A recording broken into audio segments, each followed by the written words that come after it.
see you there. Welcome to CTV Square News at 9. Meet the cast members, Ben, Chloe, Ben, Taylor. Hello, I'm your host, Taylor Jorgenson, and today we will be discussing a very important topic of the past. August 13th, 1961, communist government began to build a wall between East and West Berlin with the purpose of keeping Western fascists from entering East Germany. In just 2 weeks, the East Germany Army and volunteers had a completed makeshift barbed wire and concrete block wall. Before the wall was built, Berliners were free to go wherever they pleased with the wall. It was possible to get through the West or East Berlin unless at one of these three checkpoints. Now we will go back to November 9th, 1989, when the Berlin Wall was torn down.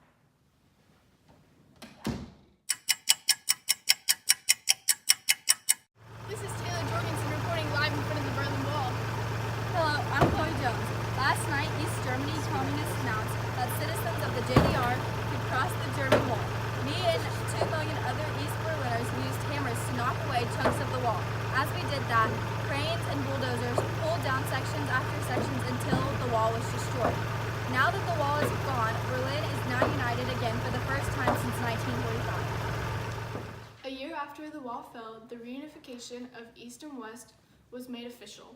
At the time, President Ronald Reagan was the one to call the Communist Party of the Soviet Union to open up the barrier and to tear down the wall. Hello, I'm your host, Chloe Jones. As everyone knows, from June 24th to May 12th, 1949, our community in Berlin had been running low on supplies and food due to a blockade made by the Soviet Union. The U.S. and the British pilots dropped over 5,000 tons of supplies daily. Towards the end, the loads had been increasing by 8,000 tons per day. Now we are going to take a trip back to time to interview a citizen on the scene. See you in 1949.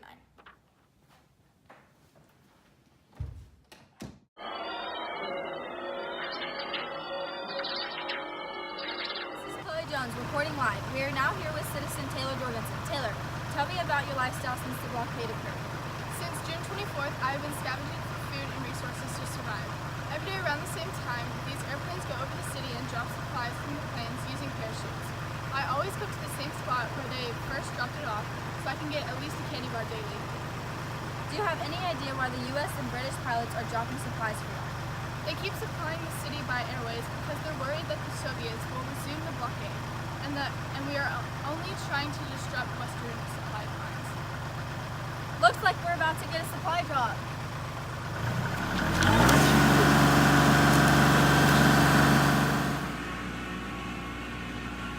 Thank you, Taylor, for talking to us about your lifestyle now and how you've been managing to not starve during the Cold War. Now we're going to go back to the present. Now we are back in the studio at CTV Squared. After 15 months with more than 250,000 flights, the Berlin airlift officially came to an end. This will always be remembered as one of the greatest airlifts in history. Today we're going to be discussing the Vietnam War. The Vietnam War was a war between the non-communist forces and the communist forces who were attempting to stop the spread of a communist government. It took place in Vietnam and lasted from 1954 to 1975. The French Ho Chi Minh, the United States Communist North Vietnam, North Communist South Vietnam, and the Viet Congs all took a part in the Vietnam War. By using guns and new technology, such as helicopters, the Vietnam War was one of the most brutal wars up to the present. Now we will travel back to the brutal war and interview an eyewitness who survived one of the most devastating days.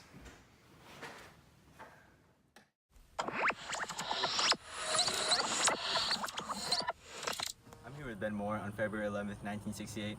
Tell me, Ben Moore, how are conditions over here? It's been rough, man. In the span of a week, 543 of our troops have been killed and about 2,597 have been wounded.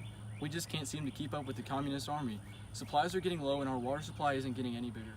Has the war had a personal toll on you? Yes, I have lost many of my friends and I am very scared for the rest of the war. God bless you for your service. Now we're going back to the present to discuss the outcome of the war. Now that you've heard from someone who was there, I will now tell you how this conflict was resolved. The Vietnam War ended with the fall of the South Vietnam capital of Saigon to the North Vietnamese army on April 30th, 1975. When communists moved in on Saigon, President Gerald Ford announced the war was finished. As Saigon fell, Ford ordered an evacuation of American citizens and Vietnamese sympathizers. This led to an influx of Vietnamese refugees entering the United States. Hi, I'm your host Ben Moore, and today we'll be discussing one of the hottest confrontations of the Cold War. The Cuban Missile Crisis was a 13-day period from October 16th through October 28th that all started because a U.S. spy plane photographed a ballistic missile being constructed in Cuba. Tensions were already high between the countries because Fidel Castro, the new leader of Cuba, sided with the Soviet Union for help with things they needed like supplies. During the 13-day period, JFK did many things against the Soviet Union that increased the tension. He made a blockade which successfully stopped ships from reaching Cuba. He announced to the public the situation on October 22nd, and citizens thought they were on the brink of a nuclear war. Now we'll travel to 1962 and interview a panicked citizen.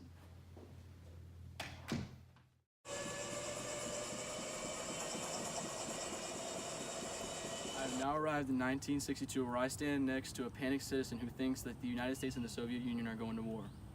JFK said on the news the other day that they set up a blockade, and if the Soviets shoot, we will go into war. The nuclear bombs that both countries have could kill everybody in the country, so I think I have a right to be scared. Now that you've heard from somebody who was actually there, I will now tell you how the conflict was resolved. On October 26, when JFK and Soviet leader Khrushchev came to an agreement that no missiles would be constructed in Cuba as long as the U.S. agreed not to invade the country. JFK also privately agreed to take U.S. missiles out of Turkey as well. Hi, I'm your host Ben Moore, and today I'll be telling you about the Korean War. Communist/socialist North Korea and South Korea were separated by the 30th parallel. North Korea decided to cross this line on June 25, 1950. This marked the first military action of the Cold War. The North Koreans had pushed the South Koreans down to their capital, Seoul. This is when the U.S. decided to take action. They were motivated to help the South Koreans because of their contempt for communism. The war did not start off well for the Americans, but when President Truman and General Douglas MacArthur changed their aim from defense to offense, things started to pick up. This showed when a successful amphibious attack on Korea drove the North Koreans back to their side of the 30th parallel. The Americans had pushed the North Koreans to the Yalu River, which was the border between North Korea and Communist China. At this point, the Chinese came to the help of the North Koreans. General Douglas MacArthur was relieved of his duties when he sent a letter stating that there was no substitute for victory against communism.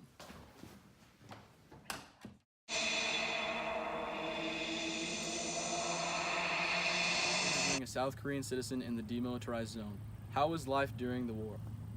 It was not fun. There was constant shooting and bombs. It was chaos living in a war zone.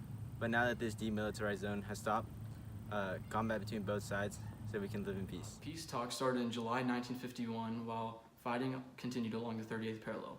There was 2 years of negotiation until on July 27, 1953, an armistice was signed. The armistice also established a demilitarized zone that still exists today.